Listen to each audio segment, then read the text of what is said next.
Tawagin na po natin yung pinakaantay-antay ninyong guest, doctor po natin, ang ating President CEO. Bigyan natin ng isang patak. Nakakahiya naman po. President yung magsasalita. Isang patak. Dalawang patak. Tatlong patak. Mega dose sa patak para kay Dr. Adelia Baceda. Good morning. Ay, sino yung first time dito ngayon? Okay. Bigyan ko muna kayo ng basic na knowledge para masagot natin itong lahat. Kasi pag maintindihan nyo, alam nyo na rin kung ano yung pwede nyo ma-i-advise. Okay? Kasi kailangan, pag nandito tayo sa ganitong business, you should be well-versed din kung ano yung mga possible causes ng health issues and how to help your clients. Kasi hindi pwedeng bigay lang kayo ng bigay ng quantumin na wala kayong i-explain kung bakit sila nagkasakit. You need to understand that. Ha? Education ang kailangan nating gawin ngayon. Okay po? So, ganito. Over the years po, kasi po ako medyo nag-shift ako from obstetrics and gynecology to nutritional medicine. Kasi ako po ang naging bedridden. Okay? Bakit ako naging bedridden? Naging bedridden ako kasi hindi ako nagre-responda sa mga gamot. Ang major na problem ko was really hypertension. I went as high as 220 over 170 na hindi ako nagre-respond sa mga gamot. Papalit-palit na yung binibigay ng gamot ng aking mga professors at internists, I wasn't responding. So, hindi nila maintindihan and they told me parang for lifetime na rin daw yung sakit kong yun. And they cannot do anything kasi they've given the best medicine they know, the latest medicine that they know, and yet hindi nagbago yung aking blood pressure. And then, isa ko pang problem was my migraine headache, which has been with me since I was age 15. And that was something monthly. That was actually something monthly. Di ba? Pagka may mens, doon siya sasabay. But for some reason that they could not explain or nobody can explain, nag-worsen yung migraine ko. To the point na dumating ako na I need to take dati, pwede ako makuha ng isa lang Cafergot, isang Avamigran, then later kailangan medyo madami na. Pagka natitake ko na yun, parang bangag na ako. Hindi ko na alam kung ano nangyayari sa akin. Okay? Parang manhid na manhid yung buo kong katawan. Later on, dumating ako doon sa point na I was so dependent on volume injection. Kasi pag hindi ako na-injection na ng volume, hindi ako gagaling. Okay? Walang tigil yung pag-vomit ko, yung hindi ako makatayo. Okay? So actually, nung nag-bedridden din ako, nagkaroon ako ng ganong episode na vomit na ako ng vomit. Tapos ang tingin ko rin, it was that time na lahat na ng gamot, nagsabay-sabay yung effect, bumagsak na blood pressure ko. So hindi na rin ako nakatayo. Okay? Tapos one thing more na naging problem ko was actually my eczema. So ang eczema din, from high school, tapos yung pabulok-bulok yung paa, may konting sugat, may konting reaction sa sapatos. Later on, yung buong paa ko na yung nabubulok.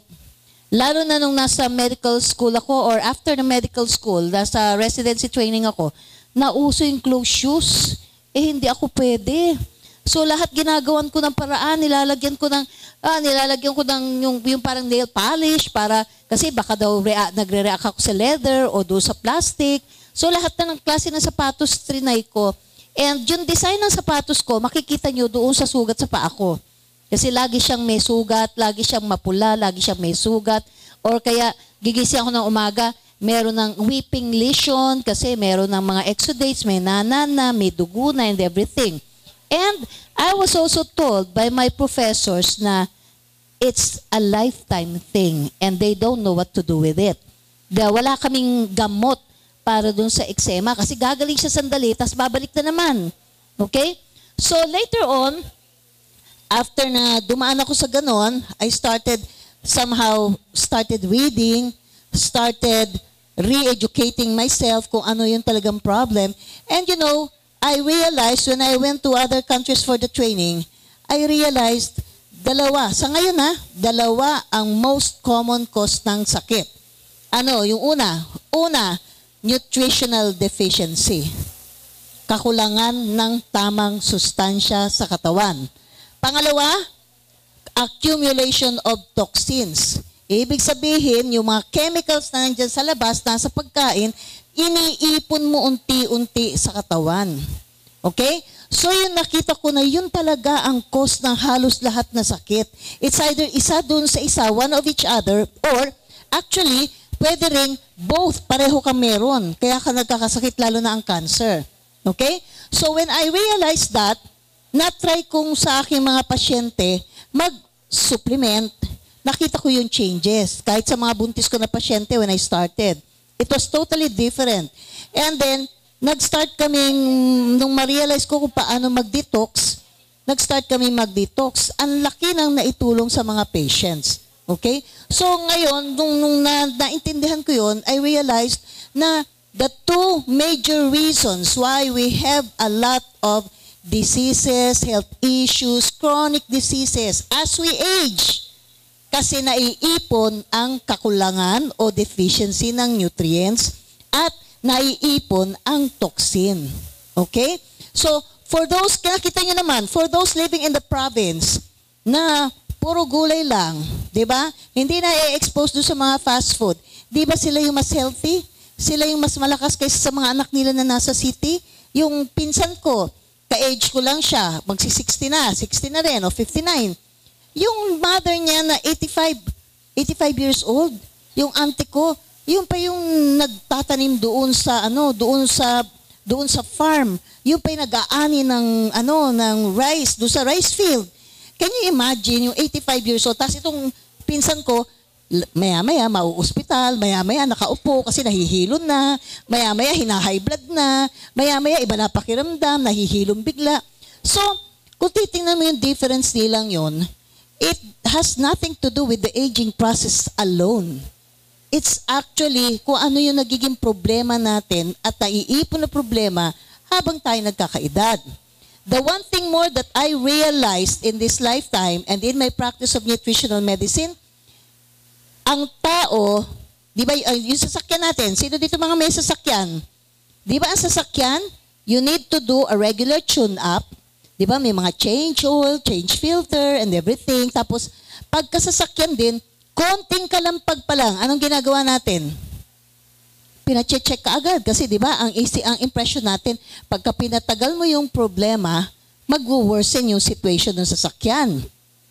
Pero alam nyo, ang hindi na ituro sa medicine, nakalimutan din siguro sa medical field, that the human body is also a machine. And it's actually working 24 hours a day, unlike yung sasakyan. Yung sasakyan, pag ginarahe mo, pahinga na siya. Ang tao ba, pag natulog, pahinga na? Hindi. Nagtatrabaho lahat. Nagtatrabaho yung heart mo, yung lungs mo. Medyo, siguro, less lang yung trabaho ng brain at saka ng mga muscles. But it's still working. Pero, meron ba na ituro sa atin over the years na kailangan ang tao din, kailangan may change oil, may change filter, di ba? Meron ba? Wala, di ba? So, yun po yung dapat nating i-incorporate sa buhay natin. Yung pag-tune up, yung pag-check up at pagpapatingin kung meron ka nang nararamdaman like headache lang o balakang o yung mga pain sa balakang or hindi mapagkatulog kasi yun, kalampag yun kung sa sasakyan. Ang problema, hindi natin alam kung paano i-approach yung kalampag. So, minsan, pumunta ka na nga rin sa maraming doktor, hindi pa rin natatanggal yung hindi mo mapagkatulog. Hindi pa rin natatanggal yung back pains mo. So, ano ang problema? Yung approach din na mali. Okay? Hindi tayo pwedeng always on pain relievers kasi baka may nagkukos ng pain, yung cause ng pain ang kailangan mo tanggalin. Hindi yung pain tatanggalin mo kasi the pain is the manifestation of the problem. Yung cause ng pain, yun yung kailangan mo ma-identify at yun yung kailangan natin ma-eliminate. Okay? So, anong ginagawa ni Quantumin Plus? Bakit ang dami-dami yung, actually when you go into the internet, samot-sari ang mga posting ng mga distributors from all over the world. Sabi nga nung isang taga New York, when I was there last month, sabi niya, alam mo doktora, I cannot believe, ano na siya, 70 plus, sabi niya, I cannot believe, 1 minute pa lang ako nasa Google, tinype ko pa rin yung Quantum in Plus. Oh my God, sabi niya, thousands or even millions of mga testimonials and write-ups and lahat. So, ang dami-dami niyang binasa, ang dami-dami niyang pinanood. So, na-compare din nila yung effect. So, alam nilang, iba ang effect ni Quantumin. Pero what you need to understand, how Quantumin actually works. Una, sabi ko sa inyo, di ba, ano yung isang major cause kung bakit nagkakasakit tayo? Nutritional deficiency, kakulangan ng sustansya. Ang mga sustansya na kailangan natin, mga vitamins, minerals, mga protein, mga good carbohydrates. So, iba-iba po yan. Kaya lang, ang pinakamalaki nating deficiency is actually minerals. Kasi yun din yung, kumbaga, 58, 57 different types of minerals in one day. Yun yung kailangan natin. So, pag hindi ka nakakain ng gulay at ng prutas mo na mataas ang minerals, every day, yung kailangan ng katawan mo, nagagamit kung ano yung nakatambak na dyan na minerals, tapos hindi mo nare-replenish kasi wala kang gulay, wala kang prutas na organic, over the years, bumabagsak na yung supplement mo, bumabagsak yung minerals mo sa katawan. So, even yung pain mo lang, malaking, pwede contributed yun ng mineral deficiency. Tapos, yung mga pagkahilo, yung mga vertigo, pwedeng nutritional deficiency yun. Okay? So, like yung example, ito, pwede rin yung mga bara-bara sa heart, sa mga ugat. Pwedeng kakulangan ng sustansya na dapat maglinis ng ating ugat. Okay? Let's take for example, isa nating leader ngayon sa Zamboanga. Nandun na rin siya sa 50s, pero for bypass siya. Bypass siya last month. And it was, willing naman siya kasi may pera naman siya pang bypass. Kaya lang yung schedule kasi di ba hindi naman lagi nandun yung mga cardiac surgeon niya. Okay? So while he was waiting for his schedule, na-i-offer sa kanya ang Quantumin Plus. So in-start na niya kasi nagbasa rin siya, inalam niya kung anong meron ng Quantumin Plus, yung minerals. And to his surprise, on the second week na naka-Quantumin Plus siya, the doctor actually canceled his operation. Okay? So ngayon, he's very, very parang passionate about introducing Quantumin Plus, and actually kasi ito heavy smoker.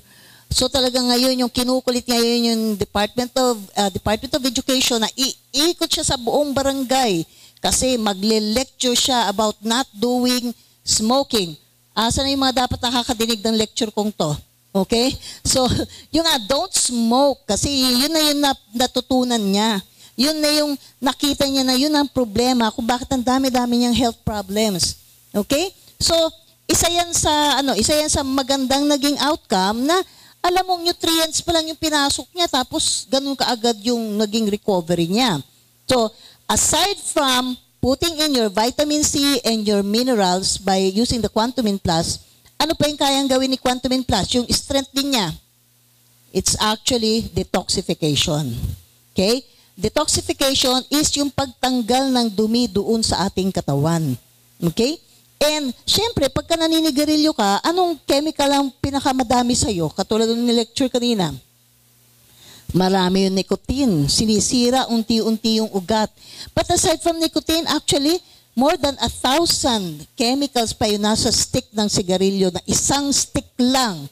Actually, may study na sa Australia na 5,000, almost 5,000 different chemicals ang nasa sigarilyo. Okay? Isang stick lang ng sigarilyo. So you can see kung bakit ang dami-daming nagkakaproblema na mga smokers. Okay? So Quantumin Plus is a very good detoxifier. Okay? As a detoxifier, mainly yung zeolite, aside from the other detoxifying minerals, yung zeolite natin, which is also a mineral, has been used or is also being used by other companies. Okay? Kaya lang, yung sa kanila, talagang puro oral lang. Yung talagang iinumin mo lang, ititimpla mo, ilalagay mo sa juice, iinumin mo. Okay? But because we have also a special technology in Quantumin Plus, napalakas natin yung lahat ng minerals at saka yung detoxifying effect. Paano napalakas? Okay? Ang initial doon sa technology, I was only hoping that we can actually increase yung energy level just to ensure na medyo malaki ang effect niya, especially among patients sa talaga elderly na. Kasi I started the product focusing only on hypertension and diabetes and yung low energy among my senior citizen na patients. Yun lang ang gusto kong makorek. At yun lang ang tinimpla ko para matulungan yung mga ganun. Kasi yung number one nating problema, di ba? High blood tsaka diabetes. Okay? But it was so surprising dahil lumakas lahat ng minerals, lumakas pati yung detox. Okay? And I couldn't believe with my own eyes kasi hindi mo ma-explain with medical knowledge or whatever you know as a background in medicine, hindi mo kaagad ma-explain kung ano nangyayari sa patients. The first time I realized that our topical Quantumin Plus with the zeolite in it na energized, walang study that it can actually remove chemicals from the skin.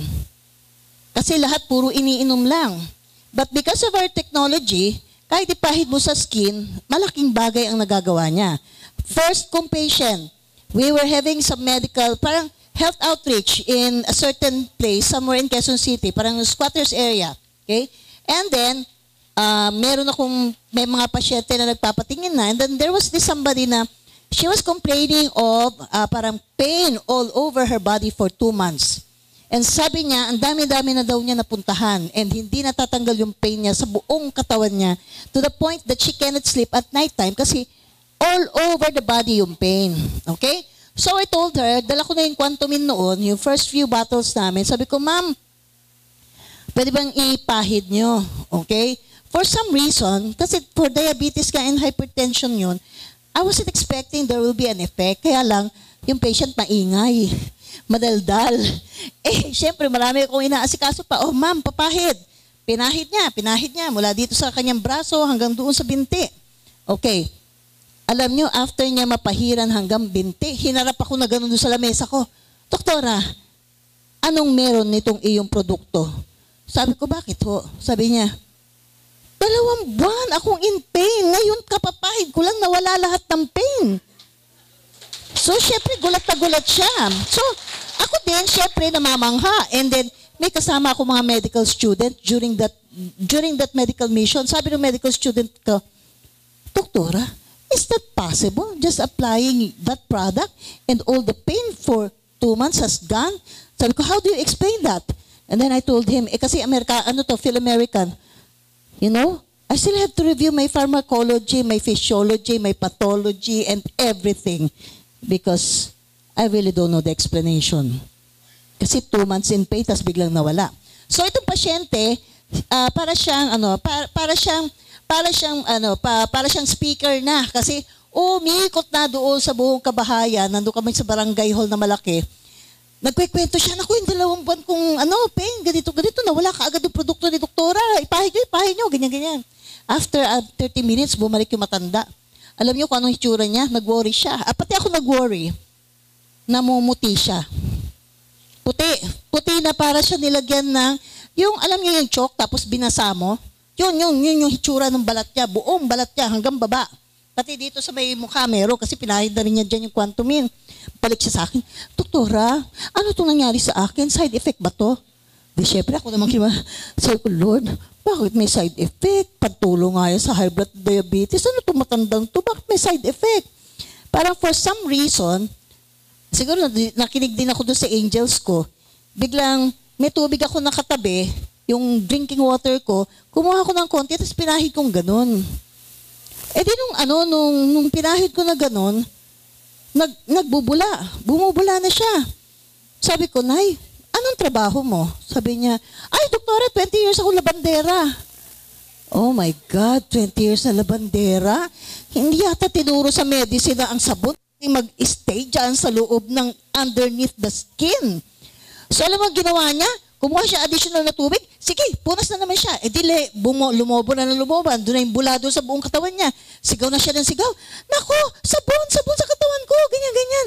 So, after seeing that, ako din nag-iisip, Lord, pwede ba yun? Yung sabon mag-i-stay dyan under the skin for 20 years na service, tapos yun yung cause ng pain niya? Bakit 2 months lang yung pain? Siyempre, ang dami kong questions. Pero the fact na na-relieve siya, I was very, very happy. Okay? But hanggang pag-uwi ko, nag-iisip ako, paano ginawa niyo ni Quantumin? Ano nangyari? Bakit lumabas? Noong time na yun, hindi ko pa naiisip that Zeolite can do it. And because yung technology natin that we use, yung Zeolite, lumakas. Okay. Yung next na nakita ko na kakaiba din, na I realized, detoxification is a major thing that we need to do in our bodies. Okay? Mindanao. Punta kami doon sa Davao. Actually, 2 hours away from Davao City. Nag-health outreach kami. May matanda doon na yung, alam niyo yung Parkinson's? Di ba yung Parkinson's disease? There are so many involuntary movements. So while I was lecturing, yung tuloy-tuloy involuntary movement ng pasyente.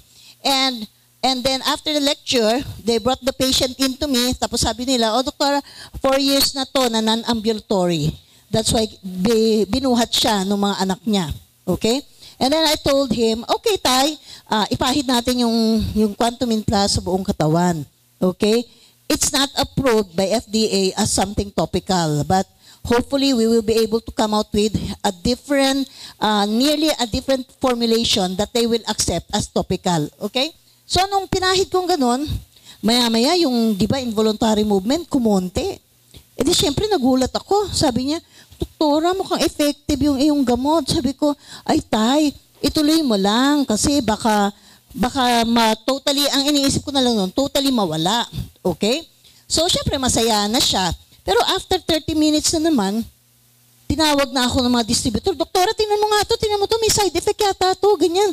Ay, ako sabi ko, Lord, ano naman side effect yan ng Quantumin? Ganyan. Paglapit ko sa kanya, very thick yung puti niya, may puti siya na mabaho, na malagkit, na parang, sabi mong sipon, parang ganun, pero hindi siya yung mucus. Yung talagang, parang paste din siya na malagkit. Okay? So, nakita ko buong katawan niya mula anit dito hanggang sa baba, doon sa paa. Sa likod, it was very thick. So, ang ginawa ko, in-scrape ko na ganun. And then, pinakita ko sa kanya, Tay, ano to? Ang baho-baho. Sabi niya, inamoy niya, sabi niya, ay, Doktora, yan yung aking pesticide na ginagamit for more than 20 years sa banana plantation. Sabi ko, kailan ka pa huling nagtrabaho sa banana plantation? Ay, more than 5 years sa Doktora kasi hindi na ako nakalakad. So, hindi na ako nakapagtrabaho. So, sabi niya, ang sabi pa niya sa akin, Doktora, saan mo kinuha yung chemical na yan, yung pesticide ko? Sabi ko, Tay, ayan yung nasa anit mo, nasa mukha mo, nasa kamay mo, nasa hita mo, lahat yan, yung chemicals. So, sabi niya, pumasok yung chemicals na yun sa balat ko. Sabi ko, Tay, paano ka ba mag-spray? Ano suot mo pag nag-spray? Doktora, nakahubad ako. Shorts lang. Siyempre, yung farmer, di ba? Tapos yung t-shirt daw, siyempre, nag-i-spray. Iniikot lang niya dito, pero bare lahat yung katawan niya. Okay? So, yung ilong lang niya ang tinabunan niya. So, walang precautions sa kanila doon sa farm na hindi dapat ganon. Actually, kinakanaw pa daw niya yung pesticide, the powder na puti, kinakanaw daw niya yun doon sa yung pinaka-basin bago niya ilagay doon sa sprayer, bago niya i-spray. Okay? So, nung natuwa na ako na identified yung chemical, sabi ko, sige Tay, ituloy mo lang kasi baka, malay mo, baka totally mawala yung tremors niya, yung involuntary movement, yung kanyang Parkinson's, hindi ko alam. Basta he just have to continue doing it. And then, eto na po yung nakakabigla. Di ba 4 years siyang hindi nakakalakad? After 1 hour, I was attending to a lot of other patients. After 1 hour, nakita ko siya doon sa, kung halimbawa ganito, triple ng size nito. Nandito siya sa harapan, naiwan siya kasi the wife was going around and asking people kung ano yung experience doon sa Quantumin Plus. Naiwan si tatay. Pagtingin ko po kay tatay, ito ang ginawa ni tatay, di ba, nakaupo. Alam nyo, unti-unti siyang tumayo na ganyan. Siyempre, nung makita ko yun, natigil ako kasi sabi ko, pagka tumumba si tatay, 2 hours, walang road to the hospital, rough road. Hindi ko ito mahahabol na buhay sa ospital. So, syempre, nakatigil na ako kasi patatakbo ko na kay tatay. Nung makatayo siyang ganyan, alam niyo kung anong ginawa ni tatay? Ganito. Tayo siyang ganon. Kumanon siya muna. Pag lakad niya na ganon, may sumigaw na, si tatay, nakakalakad na! So, syempre, lahat ng audience doon tumigil. Nung time na yun, lahat nakatingin sa kanya. After a few more steps, tumakbo si tatay. Tumakbo siya sa akin papunta sa likod. And he was crying. He was in tears. And he was telling me, I've been with the doctor for 4 years. And that 4 years, I actually progressed. There was no improvement at all. And now, I'm running. Okay? So, imagine niyo yun. After actually that day, syempre, for me, as a doctor, it was still a puzzle. Kasi, paano yun? Parkinson's? Hindi nakakalakad for 4 years. Then, all of a sudden, after 1 hour, he can already walk and run. And he can already, parang very minimized na yung kanyang mga tremors. It was so unbelievable. But later on, doon ko na realize na it was actually the chemical from the banana plantation that actually went into his system, hindi lang sa skin, probably hanggang doon sa brain niya, and that actually was the reason why he had Parkinson's. Okay? After a month, I went back to Davao. I met him. There was very minimal tremors and he was walking straight. And he was telling me, na, Doktora, I have a new life. I'm taking care of my chicken already and my pigs. Totally change ang life niya. Okay? So, pag maisip mo yung ganon, that you were able to help without actually intending na ganong katindi yung help mo, diba para bang, yun ang tinatawag kong heaven on earth na feeling. Diba? Kasi parang, ano yung nagawa ko? Nabago yung buhay niya. Nag-iba yung buhay niya. Diba? So you can see, doon pa lang, doon sa analysis ko doon, it was later on that I realized, it's detoxification. Part of it is what Quantumin Plus does to a lot of patients. Pero minerals pa lang ang ipasok sa katawan ng mga kulang ang minerals, lalo na hindi naggugulay at hindi nagpuprutas. Malaki kaagad ang change sa health nila. Okay? So actually, this is just, when you start sharing this, you have to emphasize that this is something that will actually give you the nutrients that you have failed to put inside your body if you are not a regular eater of vegetables and fruits. Okay? Kasi kung meron ka man dyan pupuntahan dyan sa labas, sa mall, or sa fast food, di ba? Wala naman fast food na gulay ang pinupush. Walang fast food. May fast food na magpupush ng fruits, but together with heavy na sugar. Di ba? So it's almost useless. With heavy food coloring. So it's almost useless. So yung mga kabataan natin ngayon, and it's sad to say, sa aming wellness, darating ang parents, 50 years old, 60 years old, 40 years old, ang dala-dala. Yung anak nila na may cancer, na 6 years old, na 14 years old, na 20 years old, na 22 years old. So masakit yun para sa parents. Mauna pa maging seriously ill yung anak nila. But the problem is, our younger generation are really exposed to a lot of toxins. Diba? Kung sa amin noon, ang chichirya lang, ay, naku, malalaman nyo na edad ko. Ang chichirya lang namin is parang, yung ano lang, yung, ano tawag doon? Yung parang rice cake na nakabilog lang. Ang tawag doon? Ampaw ba yan? Parang ibang tawag namin nun. Ha? Pop rice. Yan. Ako, kaedad ko si nanay. Pop rice lang. Tapos, ang chocolate lang namin nun, Surge. Diba? Yung Surge bar na malaki. Yun lang. Tapos, ang soft drinks lang din doon, mas konti. Wala pang fast food noon. So, mas konti. Ngayon, ang mga anak nyo at apo nyo, wala pang 1 year old. Nakatake na ng French fries na niluto sa mantika na paulit-ulit nagbe-burn na maraming cancer-forming substances na. Okay?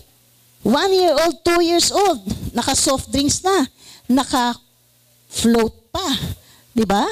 Meron ng soft drinks, may cola na, nilalagyan pa ng ice cream, so talagang disaster. Okay? So, actually, doon sa mga kabataan ngayon, it's okay to once in a while involve yourself doon sa mga luxuries ng pagkain. Pero, if you will allow them to take all those on a daily basis, kung 3 times a day pa, mas magkakasakit sila na mas maaga. Okay?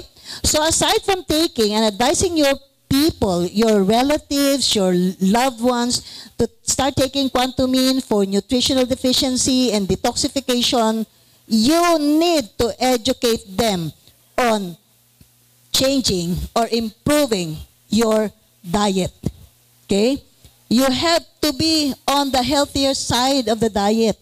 Hindi kailangan na yung perfectly healthy for those na talagang kaya, kasi may ganun eh.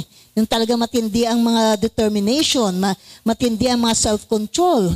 Yung talagang magve-vegan lang, vegetarian lang, wala talagang kakainin. Siguro, less than 5% sila ng population. But for majority na 95%, hindi naiiwasan o hindi iniiwasan ng karne. Okay? For some religion, like sabihin natin, Adventist, talagang bawal sa kanila na yung karne, di ba? So they go on vegetarian meat. Okay? What you need to understand now is, you have options. Parang ang binigay sa atin ng Panginoon, ikaw ang magde-decide where you're going. Hindi niya pwede idikta kung saan ka pupunta. Because all our experiences, all our exposures should put into our minds, should also be analyzed, and dapat we will be responsible for our bodies, and we should also be responsible for our lives. Okay? So tayo ang responsible. The options will always be there. Kayo ang pipili kung yung masama lang ng konti, o yung mabuting-mabuti ang pipiliin mo na pagkain. Okay? Pero ang problem, if for a mother, medyo marami dito mothers, if for the mother herself, walang alam na meron na talagang healthier na diet, paano siya magtuturo sa mga anak niya ng healthier diet? Okay? So this is the right timing for us to actually educate more people and actually encourage them to adopt a healthier lifestyle. Okay lang yan paminsan-minsan, mag-inom-inom ka, magkain-kain ka ng puro karne, pero you need to also think of days na talagang more on the healthier side ka if you want to stay alive. Kasi in the situation we're in right now, in the environment we're in right now, talagang marami ang magka-cancer. Sa States, alam niyo po, ang statistics na nila, 1 in every 3 Americans have cancer. By the time they reach something like parang 2030 or 2040, 2 Americans out of 3 will have cancer. Malaking, marami tayong kababayan ang nandun. So it's about time that we need to also start sharing with them what they should be doing. Okay? So maliwanag po ngayon kung ano yung cause ng mga sakit natin. So i-review po natin itong ngayon yung mga inquiries. Okay? Ito, yung isa, polycystic ovarian syndrome with irritable bowel syndrome. Ang tanong kasi kung paano pag-take ng Quantumine, paano makakatulong, okay? Ang polycystic ovarian syndrome po is actually an ovary na hindi na regularly nangingitlog. Meron siya mga itlog na parang, may term doon parang hindi tumuloy yung pag-grow ng itlog. Parang nagpare-pareho lang sila ng size pero walang functional, walang mabubuong baby. So, syempre, pagka nandun yung mga magkasising age na itlog, ano mangyayari doon? Medyo hindi maganda yung hormones, nagkakaroon ng imbalance ng hormones, nag-irregular menses, o minsan, nawawala ang mens, okay? O minsan, hindi magkaanak, kasi dumadami sila ngayon. Alam niyo po kung anong problema niyan? Toxin din, okay? Toxin saan? Kasi hormones ang pinag-uusapan natin, di ba? Saan kayang pagkain yun? Napakadaming toxin dahil napakadaming hormones. Ano sa tingin niyo yung pagkain na napakadaming hormones kaya ang daming toxins? Manok. Manok. Okay? Alam niyo yung chicken, di ba? Yung chicken, before, it will take you from chick hanggang maging dalaga o mature na inahin, it will take about 4, 5, 6 months. Di ba? Nung binigyan na ng feeds ang manok, nagkaroon na ng parang 45 days. For so long a time, 45 days lahat ng mga chicken noon. Kasi binomba nila. Imagine mo yung sisiw, binigyan mo ng hormones para in 45 days, dalaga na siya. Can you imagine yan sa tao? Kung taong bobombahin din ng hormones, tapos baby ka pa lang, tapos after a few years lang, dalaga ka na abnormal yun, di ba?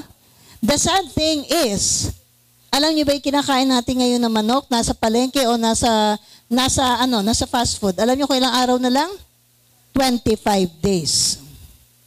So, can you imagine kung anong klase ang nilagay nila na hormones para yung natural process ng growing ng chicken na maniobra na nila. Kasi, ang daming kumakain ng chicken, kaya ginagawa nila ng paraan. So, kung medyo malilesen ang magde-demand, posibleng gumamit sila ng mas less, di ba? Okay? So, kung meron kayong cyst sa breast, meron kayong myoma, meron kayong mga bukol sa breast, meron kayong mga abnormal bleeding, tapos malakas ka sa chicken, medyo baguhin mo ang diet mo. Kasi doon mo nakukuha hormones. And one thing more, meron ng research in other foreign countries, merong yung nakita nila na for those na nasa third sex, okay? Hindi naman ako yung nanlalait. Pero they are victims actually of industries, food industries using a lot of hormones. Kaya maraming bakla. Okay? Marami yung litong-lito kung ano yung hormones nila. Okay? Kaya yung mga, kami, nung nag-start kami ng mga friends ko na mag-check, even sa hospital o sa school, pag nakakita ka ng bakla, tanongin mo, anong paborito mong pagkain? Chicken yun, manok yun. Okay? So anong gagawin ngayon sa inyong mga apo at inyong mga anak? Pa-minimize nyo ang chicken. And even kalalakihan na tumatanda na, they can actually have also a abnormal hormone imbalance na magugulat ka, military pa, pagdating ng 50, bigla na bakla. Pagdating ng 55, 60, lumabas yung pagkabading. Okay? It can happen. Okay? Hindi mo yan malalabanan. Chemicals yan doon sa loob ng katawan. Okay? Parang, ha? Okay. Okay. Nire-remind ako. Okay. Pero dapat maintindihan nyo lahat yung sinasabi ko, ha? Okay. So, yun ang ating polycystic ovarian syndrome, ha? And it goes through with pati yung mga prostate gland problems, prostate enlargement, prostate cancer, may kinalalaman yan sa mga hormones. And one thing pa na kailangan nyo i-avoid, yung isang malaking source ngayon ng dioxin, which they say has estrogenic effect. Yung estrogen, yung hormones ng babae, dumadami. Yung mga plastic bottles, lalo yung mineral bottles natin, water mineral bottles na maninipis. Yun ang nakakatakot. Medyo, ang research ngayon is showing that there are a lot of dioxin coming out from those bottles which we take in, iniinom natin, pagdating sa loob, hormones na siya. They work like hormones, like female hormones. Okay po? Okay. Sunod.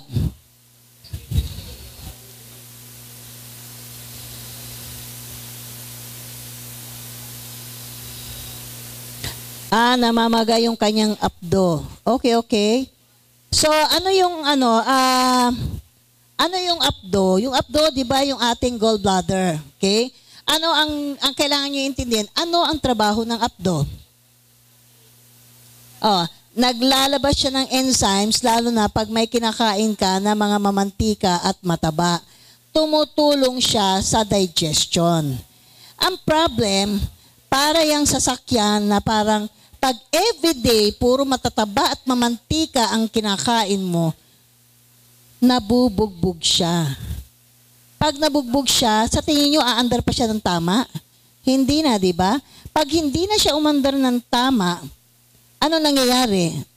Nabubuo yung mga gallbladder stones. Okay? So, yun yung kaya nagkaka-stones tayo sa gallbladder. Ang abuso ng pagkain, yan ang magbibigay sa inyo ng maraming gallbladder stones. Ano matutulong ni Quantumin Plus? It can actually help you detoxify. Okay?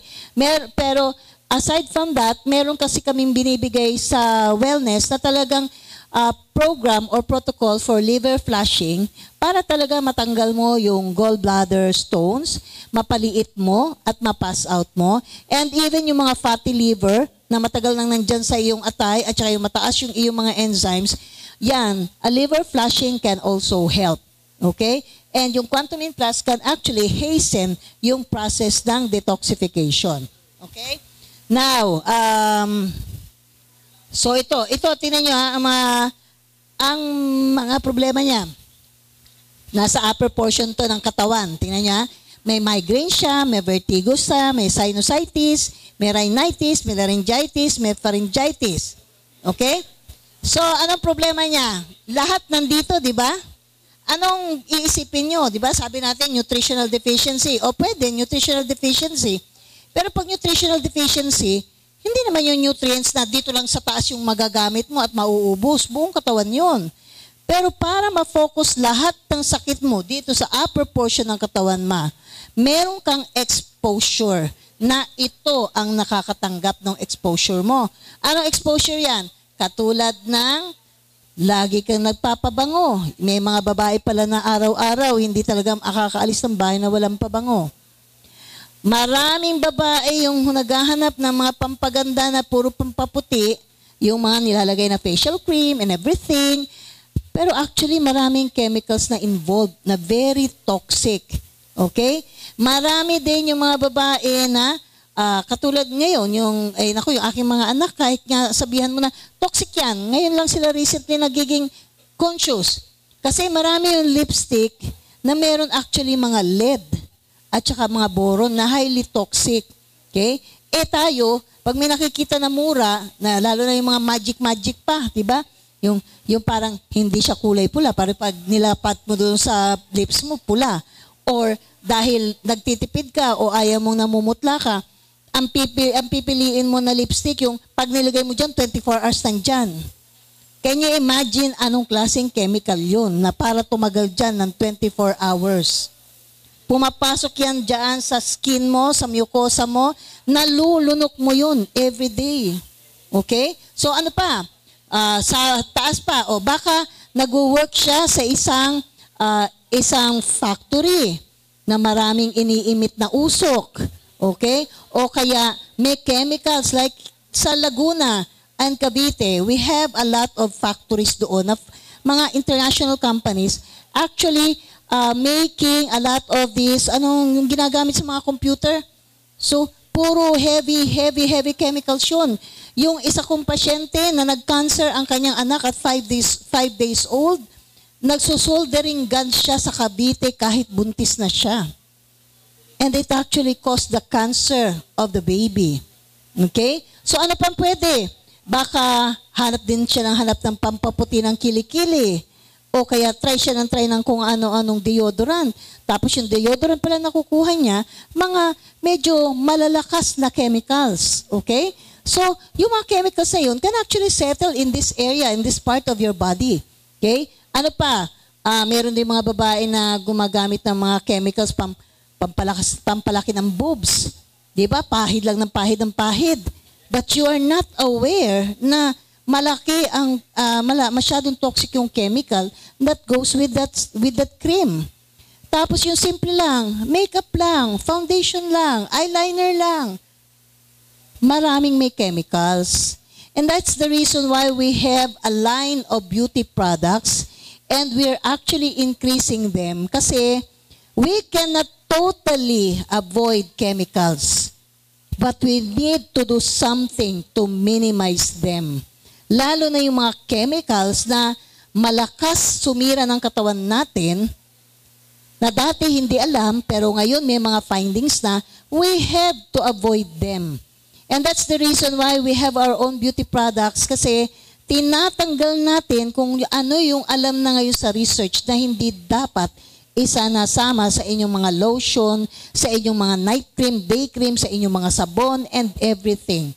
Okay? You need to start becoming conscious with what you are using for your body. Okay? It may not be healthy at all. Pwedeng gaganda ka nga pero sandali lang. O Eh kung ang kapalit naman nun, breast cancer, ba't mo pa siya gagamitin? Diba? So, you have to be very careful kasi kung ano yung manifestation nyo, ano yung magiging health issues nyo, will depend a lot on what you're doing and what you are using and what you are eating and what you are drinking. Okay? Kailangan lang maging conscious kayo sa pagpili. Hindi pa naman lumalakas ang ulan. Okay. Biglang gano'n eh. Okay. Eto, ano to, ang kanyang anak daw ay mayroong di pera si Rox? What is that? 3 years old pa lang daw, pero lagi daw nag-blood transfusion kasi tumataas din yung iron at bumababa yung hemoglobin. Okay, ito, tandaan nyo. Whatever problem you have in the blood, hindi darating sa dugo na hindi nyo kinakain o iniinom o sinisinghot. Okay? Pagka nagkaroon ng blood problem ang isang pasyente, meron na siyang mga nagamit na pumasok hanggang doon sa dugo niya. Okay? Like, yung example, isa kong patient, she's staying in the States, pero for about 5 years na gulat siya kasi parang ang hemoglobin daw niya hindi na tumaas sa 9. So, syempre, laging masakit ang katawan, ibang pakiramdam. So, sa States, hindi makita kung anong problem. Basta minomonitor lang siya. Hindi rin nila, sa States, wala pa silang idea during that time. Kasi when I started my nutritional medicine, mga early 2000, mukhang hindi pa alam, or majority of the hospitals in the States still doesn't practice talaga yung detoxification. So, when this patient came in, sabi ko, Ma'am, I really don't know what's your problem. Pero sabi niya, when she was still living in Bulacan, alahera siya. So when you say alahera, medyo may mga chemicals siya na hinahawakan. Di ba yung anong tawag doon? Yung paggrado ng gold, meron silang mga ginagamit na chemicals. So ang tingin ko, yung chemicals na yun ang napunta at nandun sa katawan niya for so many years, kaya yun yung dahilan, kaya hindi nagno-normal ang hemoglobin niya. So what I just did, I just gave her some supplements and yung Quantumin Plus. Sabi ko, we'll try detoxification. It might help. She came back to the States after 2 weeks, and after 2 weeks, she called me up. Sabi niya, Doktora, for the last 5 years na hindi nag-normal ang hemoglobin ko, after coming from your clinic, this is the first time I had a normal hemoglobin. And it was past 12. Okay? So, actually po, maraming ganon. Tapos, meron ding pasyente naman na when she came in from the States, ang problem niya is weight loss na hindi maintindihan. Wala daw makitang any bukol, pero yung weight loss niya, mukha siyang cancer. Pero sabi niya, sinitis ka na ng twice yung katawan niya, wala daw makita. And you know what I did? Kasi doon sa wellness namin, we have a way of identifying the energy level of the different organs. Nakita namin mababa yung kanyang immune system. So I told her, bagsak na bagsak ang immune system mo. Kung normal is 25 to 55, ang kanya 2. So can you imagine kung gaano kahina yung immune system na 2 out of the normal na 25 to 55? So I got her history. Alam niyo kung ano nagpabagsak ng immune system niya? Matamis na tsokolate. Every day. For the last 10 years. Okay? So sabi ko sa kanya, may pain siya sa breast pero wala daw nakikita walang nakikita sa CT scan, puro negative. Sabi ko, Ma'am, the fact na nagpe-pain ka dyan sa breast mo, there is that possibility that there are already a few cancer cells na naghihintay na lang ng oras para sila dumami. Kasi before you can actually palpate yung isang ganito kaliit, you need to have already a number of millions of abnormal cells or cancer cells. So, kung hindi pa ganun sila karami, hindi pa siya makikita. Pero, it doesn't mean wala sila doon. Diba? So, the pain itself was actually telling me na there is a chance may problema na nag-uumpisa sa breast and probably it's a cancer. So, I put her on detoxification for 2 months, but it's Quantumin Plus. You know what? When she came back to the States, after another 2 weeks, she called me up, Doktora, I gained 5 pounds already. And nag-stop na daw yung kanyang, yung losing niya ng weight, nag-stop na. And she actually totally stopped yung sweet niya na chocolates. Okay? And it has improved her system.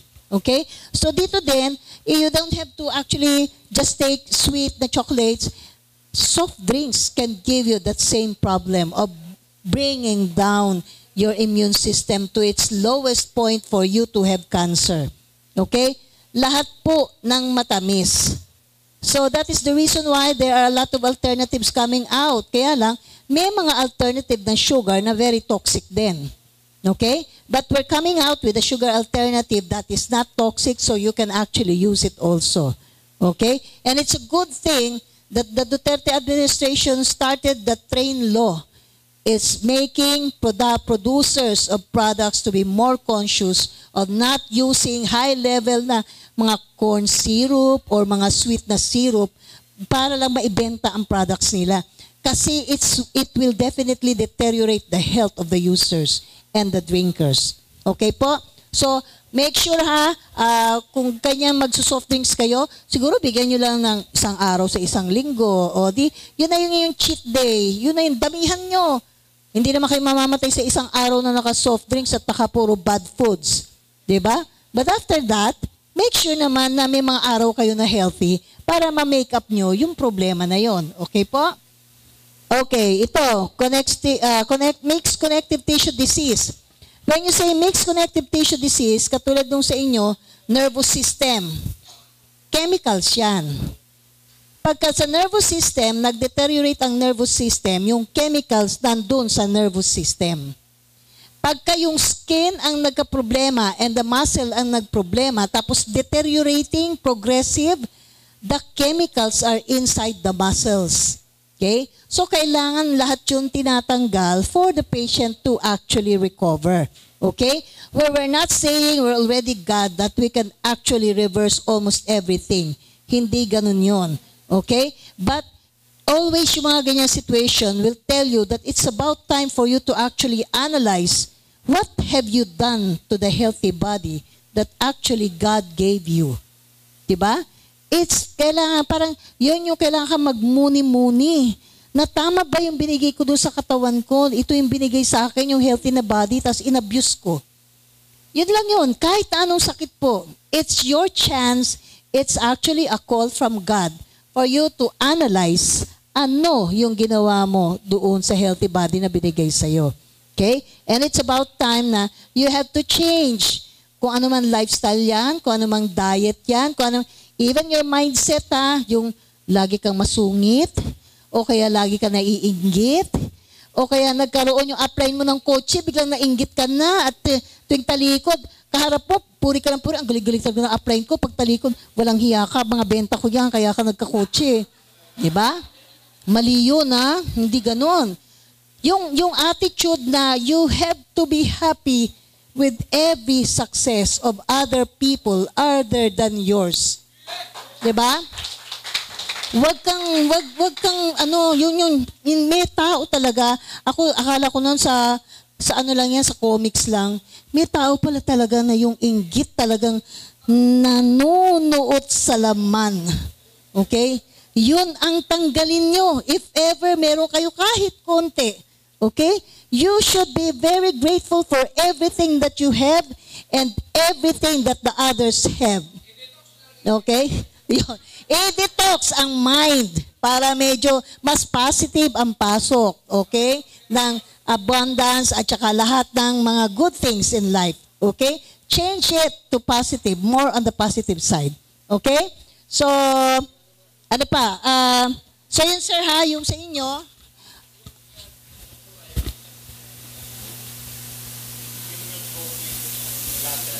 amyotrophic lateral sclerosis or ALS is actually also sa nervous system tsaka sa muscle ang affected.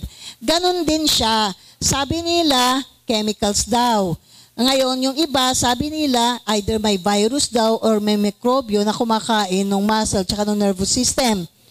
Ang tatandaan nyo, if your body is really healthy and alkaline, walang masamang mikrobyo ang dapat mabubuhay sa inyong katawan. Okay?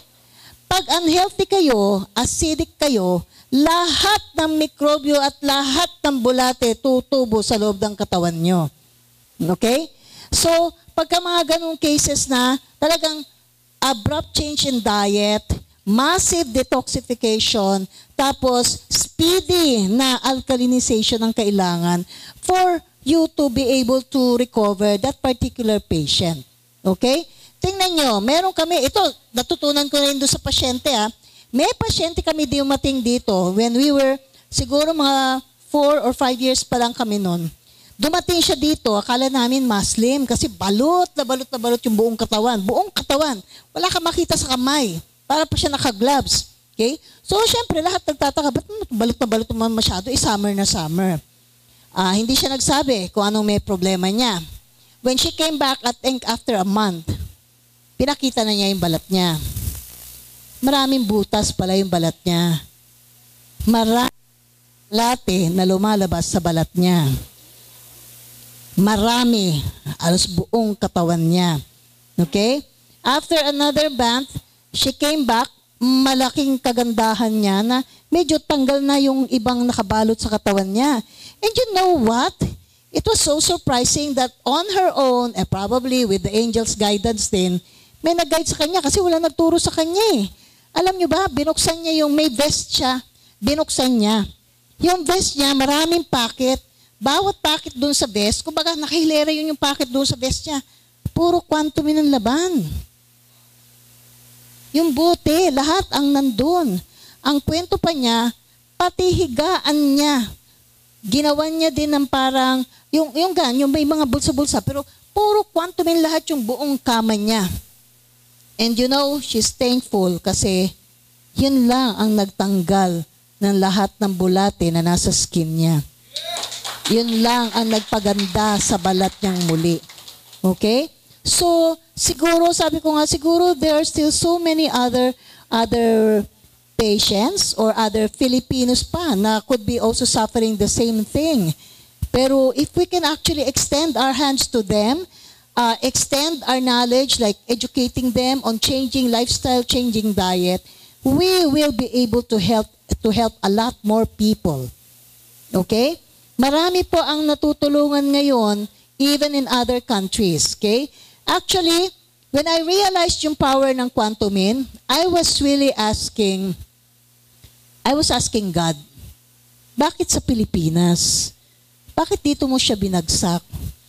And then, you know, yung answers came to my mind na kasi ang major export ng Pilipinas, OFW.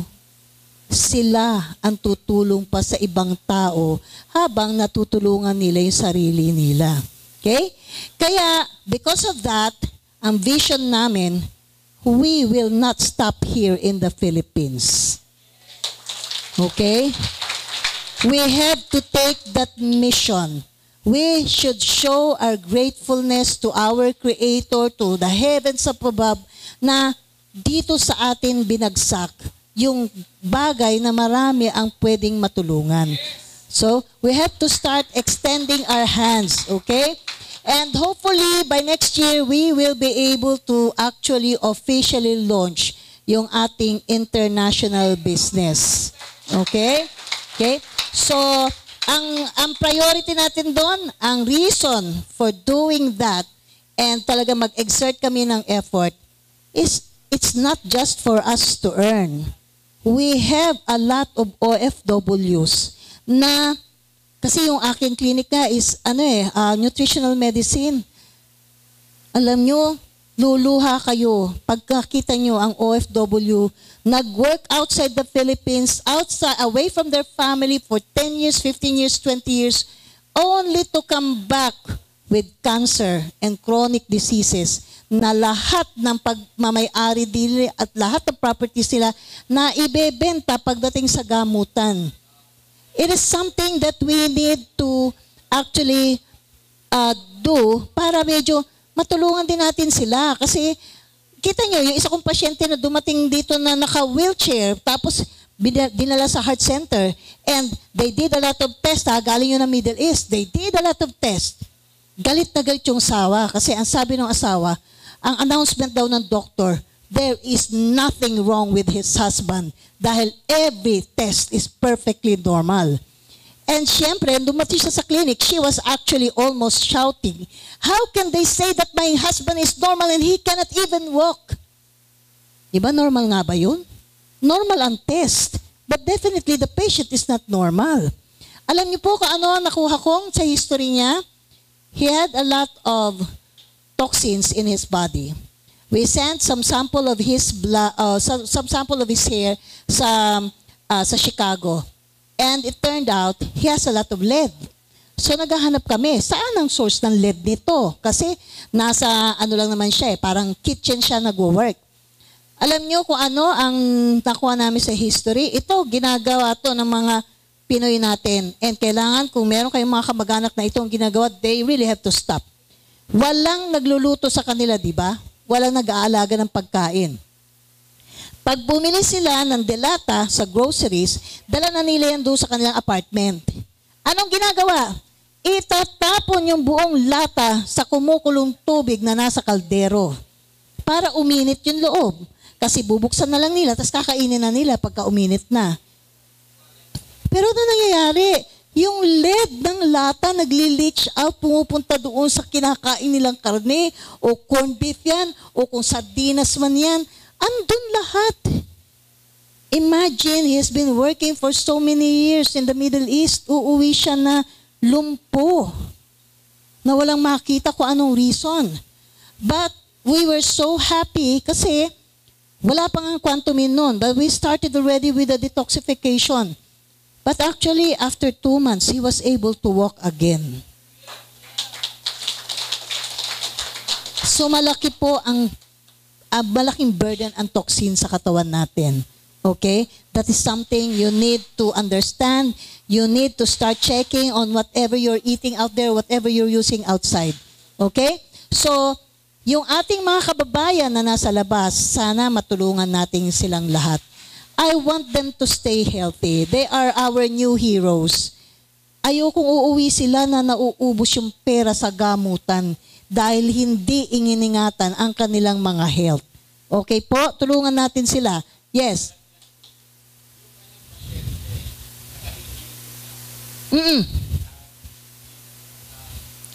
Oo, hindi na yun makakamove ng muscles eh. Ay, oo naman. Oo, pwede. Ang problema lang ganito, kasi pagka naka-NGT, kung nasa bahay, walang problem, di ba? Kasi tuwing mag-feed ka, isirit mo ng isirit, kahit sa bote ng quantum, isama mo doon sa yung blenderized na pagkain, tapos isama mo doon sa NGT. The problem only happens pag nasa hospital or hospital-based ang patient.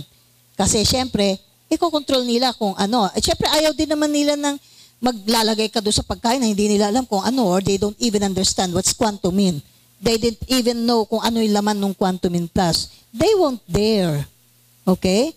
Pero kung nasa bahay yan, naku, ma'am, mas mabilis nyo yan marirecover. It may take some time kasi for you to have a progressive disease like that, madami na yung toxin na nuot na doon sa kasulok-sulukan ng nervous system mo at ng brain. Okay? But things can change. Okay? Things can change. Meron kaming pasyente na 10 years old. Nung dumating siya sa clinic, he was already on motorized na wheelchair. 10 years old.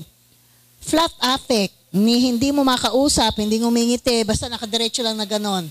Okay? Tapos pinipilit yung pagkain, yung talagang, yung i-open mo pa yung mouth niya para siya magnguya. Hindi siya nag-move.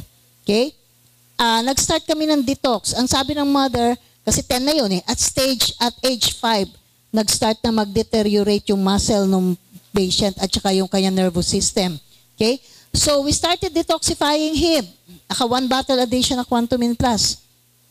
After a week, pagbalik, nagulat kami. Kasi, nakasmile siya doon sa therapist niya. So, syempre sabi namin, di ba hindi yan ngumingiti? Wala talagang expression niya na mukha. Sabi niya, doktora, wala. So, after a few weeks pa, siguro another 3 or 4 weeks kasi they learned about our clinic late na kasi nasa Vienna sila. Okay? Parehong Pinoy yung parents. they have to go back to Vienna kasi nagwo-work yung mag-asawa. So dinala na lang nila lahat ng gamot. But the day before they left the Philippines, doon sa aming clinic, pinatayo ko yung bata. And he was so happy kasi nakatayo siya doon sa kanyang, from sitting down sa wheelchair, nakatayo yung bata. So syempre, yung magulang, talagang tuwang-tuwa sila kasi merong change sila na nakita. And you know the nice thing is, after a month, I received a call from Vienna, a long-distance call. And the mother said, Doktora, he's walking normally and is going back to school. Okay po, yung mga ganon na parang impossible, I still believe in miracles po. You just have to believe in miracles. You just have to have the heart to really help people and God will take the rest. Okay? Hindi na kayo yung magpupursige. Just always remember, there's somebody who will always use you as an instrument to do good and to give love to other people. Okay po? So maraming salamat po and hope to see you in our mission. Okay? Sige po. Andito pa tayo ngayon, pero probably on the last week of July or first week of August, we will be moving to our new office. Okay po? So hope to see you there also. Okay? Thank you very much.